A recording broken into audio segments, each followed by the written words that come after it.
لا الہ الا اللہ محمد رسول اللہ۔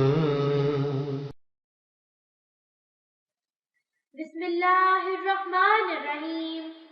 منکر و فحشاء سے انسان کو بچاتی ہے نماز، رحمتیں اور برکتیں ہمراہ لاتی ہے نماز۔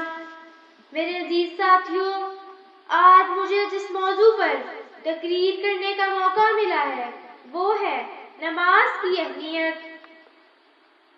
قرآن کریم میں اللہ تعالیٰ نے جس کام کا سب سے زیادہ حکم دیا ہے وہ نماز ہے۔ نماز دین کا ستون ہے۔ اللہ تعالیٰ جس نے ہمیں پیدا کیا ہے، جو ہمارا خالق و مالک ہے، اس نے ہم پر دن میں 5 نمازیں فرض کی ہیں: فجر، ظہر، عصر، مغرب اور عشاء۔ ان کے علاوہ نفل نمازیں بھی ہیں۔ نماز ایسی عبادت ہے جس کے ذریعے انسان کا خدا سے تعلق پیدا ہو جاتا ہے۔ نماز میں انسان خدا سے دعائیں کرتا ہے، خدا ایسے انسان کے قریب ہو جاتا ہے، اس پر اپنا فضل نازل کرتا ہے اور اپنے انعامات سے نوازتا ہے۔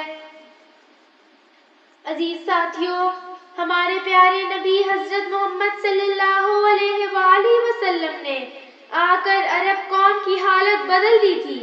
بتوں کی پوجا کرنے والے، شرابیں پینے والے اور جانوروں کی طرح زندگی گزارنے والے اور گمراہی میں پڑے لوگوں کو ایک خدا کی عبادت اور نماز سے وابستہ کر دیا، جو با اخلاق اور با خدا وجود بن گئے۔ عزیز ساتھیوں، حدیث میں حضرت صلی اللہ علیہ وآلہ وسلم نے فرمایا کہ نماز مومن کی معراج ہے۔ مومن اور کافر میں فرق کر دینے والی چیز نماز ہے، اور نماز بری باتوں اور بری چیزوں سے روکتی ہے۔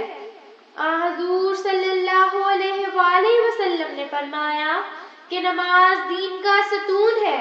جس طرح ایک عمارت ستون کے بغیر قائم نہیں رہ سکتی، اسی طرح دین اسلام کی عمارت بھی نماز کے بغیر نہیں رہ سکتی۔ بس ہمیں چاہیے کہ روزانہ 5 وقت نماز پڑھنے کی عادت ڈالیں، ایسی نمازیں جو دعاؤں سے پر ہوں۔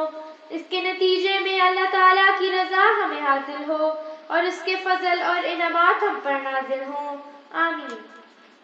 رغبت دل سے ہو پابند نماز و روزہ، نظر انداز کوئی حصہ احکام نہ ہو۔ السلام علیکم ورحمۃ اللہ، وعلیکم ورحمۃ اللہ۔